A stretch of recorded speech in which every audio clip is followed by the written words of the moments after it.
تین دوستوں کا یہ واقعہ سن کر آپ کے پیروں تلے زمین کھسک جائے گی۔ رسول پاک صلی اللہ تعالیٰ علیہ وسلم کی ایک حدیث میں آپ کے سامنے عرض کرتا ہوں، اخلاص میں کتنی طاقت ہے وہ بتاتا ہوں۔ حضور اکرم صلی اللہ علیہ وسلم فرماتے ہیں، صحیح حدیث ہے یہ، تین لوگ سفر پر تھے، تین دوست تھے، یہ تینوں سفر پر تھے اور یہ پہاڑوں کے راستے سے جا رہے تھے۔ ایک پہاڑ کے غار میں ان لوگوں نے پناہ لینے کے لیے تھوڑی دیر آرام کیا اور بارشیں شروع ہو گئیں، طوفانی بارش، اور ایسی بارشیں آئی کہ پہاڑ کے پتھر کھسکنے لگے اور ایک بہت بڑی چٹان کھسک کر کے یہ غار کے منہ پر آ کر گر گئی۔ غار بند اور یہ اندر تین بیٹھے ہوئے ہیں، ہاتھ کے ہلانے سے تو پتھر جانے والا نہیں، ایک بڑی چٹان گر کر کے بند ہو چکی، ان کی قبر وہیں بننے والی۔ تین لوگ ہلا کر کے کیا ہٹا سکتے تھے؟ اب تینوں لوگوں نے کیا کیا؟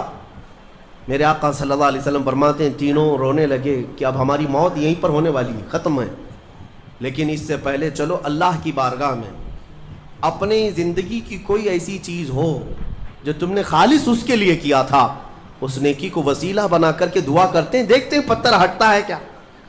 تو تینوں نے اپنی اپنی زندگی کی ایک ایک چیزیں شمار کرنا شروع کیا۔ توجہ چاہتا ہوں، پہلے ایک بندہ سجدے میں گرتا ہے اور عرض کرتا ہے، مولا تو جانتا ہے میری ایک بوڑھی ماں تھی، ماں کی خدمت وہ بہت کیا کرتا تھا، ماں کی بہت تعظیم کرتا تھا۔ ایک دن رات کو جب میں گھر پہنچا تو میرے پاس صرف ایک روٹی تھی اور تھوڑا سا دودھ تھا۔ میرے گھر کے کئی بچے تھے، بچے بھی بھوکے تھے، لیکن میری ماں بوڑھی تھی، تو میں جب بھی گھر رات کو پہنچتا پہلے اپنی ماں کو کھلاتا، اس کے بعد اپنے بچوں کو کھانا دیتا۔ اس دن ایسا ہوا کہ میرے پاس صرف ایک روٹی اور تھوڑا سا دودھ تھا، ماں بھی بھوکی تھی اور بچے بھی۔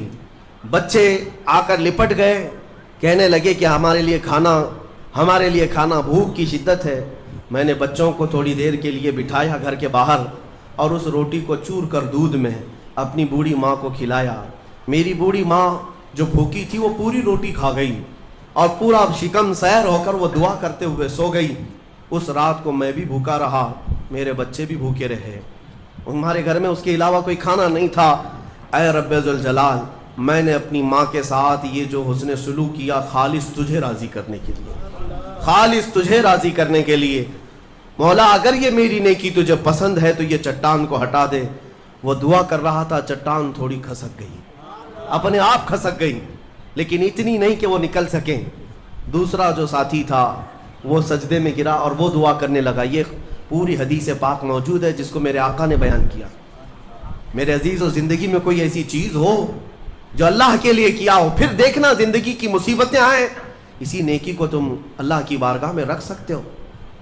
دوسرا سجدے میں گرتا اور کہتا ہے، مولا تو بہتر جانتا ہے، میں اپنی چچیری بہن کا عاشق ہو گیا تھا۔